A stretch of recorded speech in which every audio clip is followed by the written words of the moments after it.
Hello guys, welcome back to my channel. Guys, ఇది వచ్చేసి గులాబ్ జామ్ అయితే చేస్తున్నాం అనమాట. సో 2 ప్యాకెట్స్ గులాబ్ జామ్ అయితే తీసుకున్నాను. సో అందులో అయితే హాట్ వాటర్ వేసి కలుపుకున్నాను అనమాట.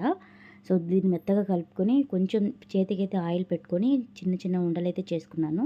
సో కొంచెం చిన్నగా చేసుకుంటే మనకి ఆయిల్లో ఉబ్బుతుంది కదా, సో సరిపోతుంది, సైజ్ కరెక్ట్గా వస్తుందన్నమాట.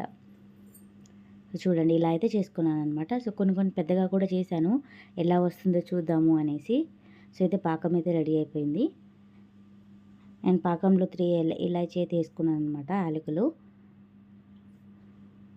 చూసారు కదా, ఈ గ్లాస్తో అయితే 4 గ్లాస్ షుగర్ తీసుకున్నాను, 2 గ్లాస్ వాటర్ పోసుకున్నాను.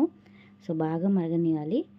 సో మనకైతే ఫ్లేమ్ అయితే మీడియం ఫ్లేమ్లో పెట్టుకోవాలి గ్యాస్ ఇవి వేసినప్పుడు. ఆయిల్ బాగా కాగిన తర్వాత సో చూసారు కదా, పాకం కూడా ఇలా బాగా మసలాలన్నమాట. దీనికి పాకం ఏం అవసరం ఉండదు.